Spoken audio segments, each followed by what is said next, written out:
الحمد لله نحمده ونصلي على رسوله الكريم وعلى آله وصحبه ومن تبعهم بإحسان إلى يوم الدين أما بعد أعوذ بالله من الشيطان الرجيم بسم الله الرحمن الرحيم للفقراء الذين أحصروا في سبيل الله لا يستطيعون ضربا في الأرض يحسبهم الجاهل أغنياء من التعفف تعرفهم بسيماهم لا يسألون الناس إلحافا وما تنفقوا من خير فإن الله به عليم۔ صدقات کے مستحق صرف وہ غربا، وہ غریب نہیں ہیں، وہ غریب ہیں جو اللہ تعالیٰ کی راہ میں روک دیے گئے، جو ملک میں چل پھر نہیں سکتے۔ نادان لوگ ان کی بے سوالی کی وجہ سے انہیں مالدار خیال کرتے ہیں۔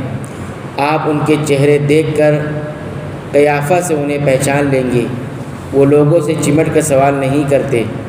تم جو کچھ مال خرچ کرو تو اللہ تعالیٰ اس کا جاننے والا ہے۔ اس سے مراد مہاجرین ہیں جو مکہ سے مدینہ آئے اور اللہ کے راستے میں ہر چیز سے کٹ گئے۔ دینی علوم حاصل کرنے والے طلباء اور علماء بھی اس کے ذیل میں آ سکتے ہیں۔ گویا اہل ایمان کی صفت یہ ہے کہ فقر اور غربت کے باوجود سوال سے بچنا اختیار کرتے ہیں اور چمٹ کر سوال کرنے سے گریز کرتے ہیں۔ بعض نے الحاف کے معنی کیے ہیں بالکل سوال نہ کرنا، کیونکہ ان کی پہلی صفت عفت بیان کی گئی ہے، اور بعض علماء نے کہا کہ وہ سوال میں آغوزاری نہیں کرتے اور جس چیز کی انہیں ضرورت نہیں ہے اسے لوگوں سے طلب نہیں کرتے۔ اس لیے الحاف یہ ہے کہ ضرورت نہ ہونے کے باوجود بطور پیشہ لوگوں سے مانگے۔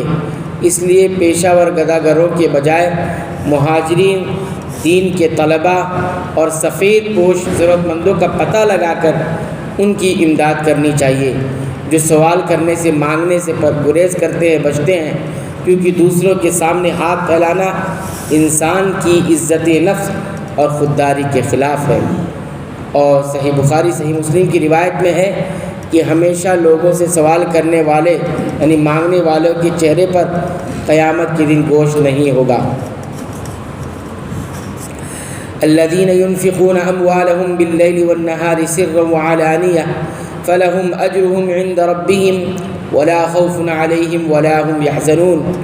جو لوگ اپنے مالوں کو رات دن میں چھپے کھلے خرچ کرتے ہیں، ان کے لیے ان کے رب اللہ تعالیٰ کے پاس اجر ہے، اور نہ انہیں خوف اور نہ غمگینی ہے۔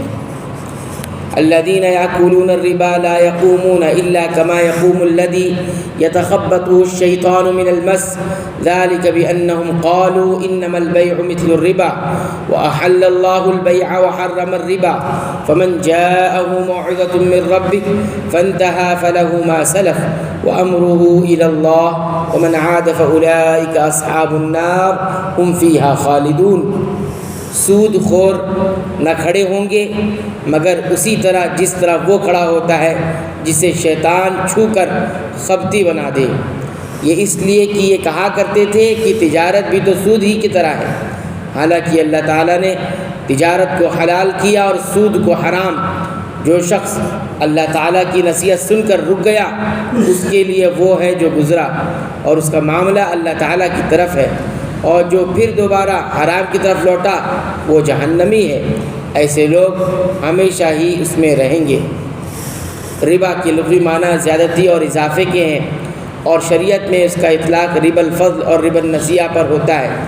ربا الفضل یعنی فضل والا سود اس سود کو کہتے ہیں جو 6 چیزوں میں کمی بیشی یا نقد اور ادھار کی وجہ سے ہوتا ہے، جس کی تفصیل حدیث میں موجود ہے۔ مثلا گندم کا تبادلہ گندم سے کرنا ہے تو فرمایا گیا کہ ایک تو برابر ہو، دوسرا ہاتھوں ہاتھ ہو۔ اس میں کمی بیشی ہوگی تب بھی، اور ہاتھوں ہاتھ ہونے کے بجائے ایک نقد اور دوسرا ادھار یا دونوں ہی ادھار ہو تب بھی سود ہے۔ ربا النسیہ یعنی نسیہ والا سود کا مطلب ہے کہ کسی کو مثلا 6 مہینے کے لیے اس شرط پر 100 روپے دینا کہ واپسی 125 روپے میں ہوگی، 25 روپے 6 مہینے کی مہلت کے لیے دیے جائیں، تو یہ کون سا سود ہو گیا؟ نصیحہ والا سود ہوا۔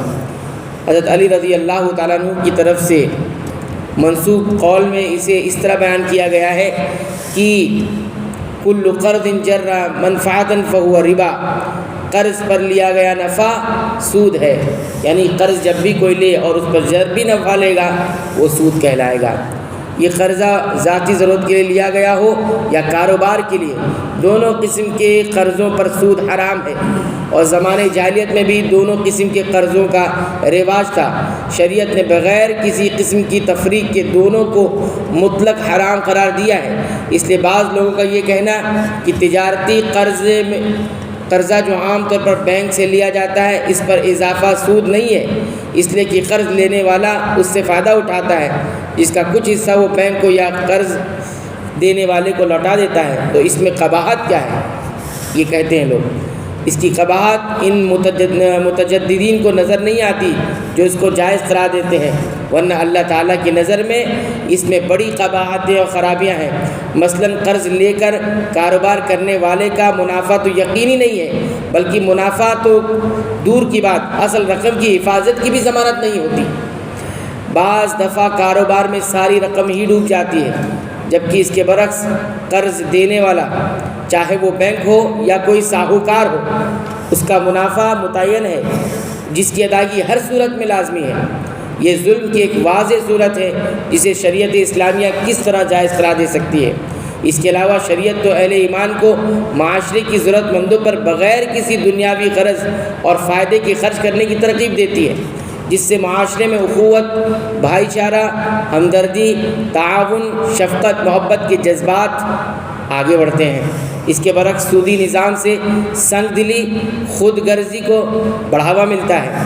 ایک سرمایہ دار کو اپنے سرمایہ کے نفع سے غرض ہوتی ہے، فائدے سے غرض ہوتی ہے، چاہے معاشرے میں ضرورت مند بیماری، بھوک اور غریبی سے جوجھ رہے ہوں، تکلیف اٹھا رہے ہوں، یا بے روزگار اپنی زندگی سے بیزار ہوں۔ شریعت اس سنگ دلی کو، اس سختی کو کس طرح پسند کر سکتی ہے؟